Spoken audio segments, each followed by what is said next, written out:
Hi, and welcome to today's daily reading, which is for February the 20th. And we're reading, as always, this year from Jesus Calling, Enjoying Peace in His Presence by Sarah Young.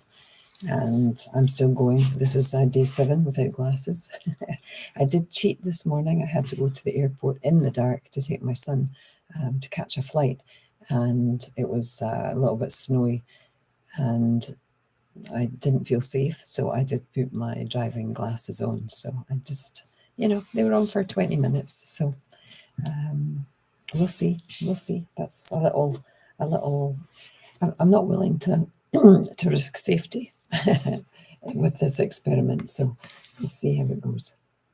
Anyway, back to February the 20th.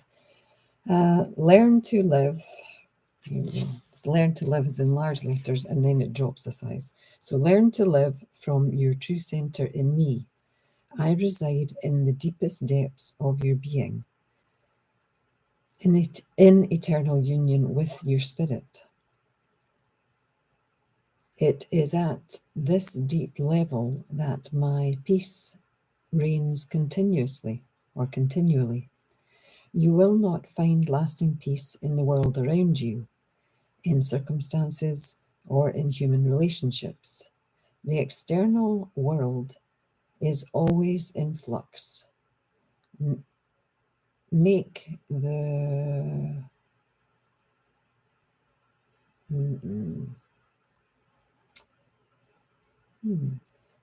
the external world is always in flux, under the curse of death and decay.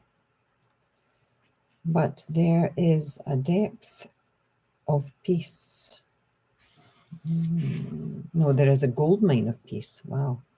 There is a gold mine of peace deep within you, waiting to be tapped. Take time to delve into the riches of my residing presence. I want you to live increasingly from your real center, where my love has an eternal grip on your soul. Oh, on you. Why did I put soul in there? I am Christ in you, the hope of glory. And it ties in with Colossians, Colossians 3 and Colossians 1. Or is it Colossians 1 and Colossians? Isn't it interesting with pronunciations? I'm Scottish, so I pronounce things very differently to how the Canadians pronounce things.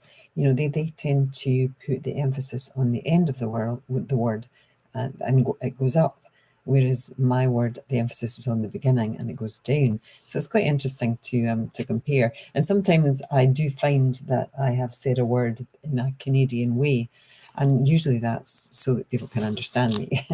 Anyway, back to the reading. Learn to live from your true center. Maybe like me, that's something that you aim for. And I have been aiming to be living from my true center for decades now. And it's a long journey. And sometimes I feel exhausted by that journey and the trying to get there.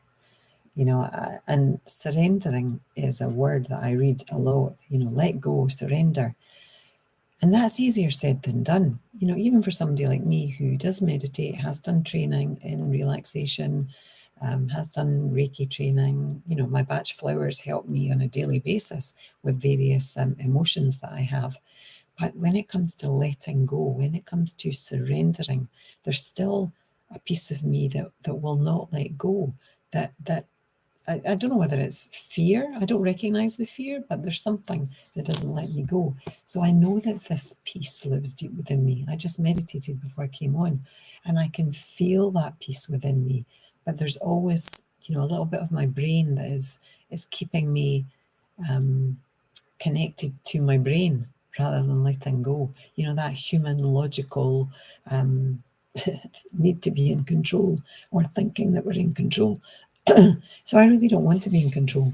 And I've said already this year that, I'm off to a very slow start. because I'm trying to trust that this deep peace within me will give me the answers that I need with Jesus' help. Anyway, 5 minutes is up. Apologies for the croaky voices these days. I'm doing the readings early and I haven't really spoken to anybody. Although I did speak to Andrew this morning because I took him to the airport. But anyway, croaky voice, apologies. Mole eyes, apologies. Full of apologies this morning. That's something I need to explore because I don't need to apologise. If you're there, you're there. If you're listening, you're listening. If you're not, you're not. Okay, bye now. Namaste.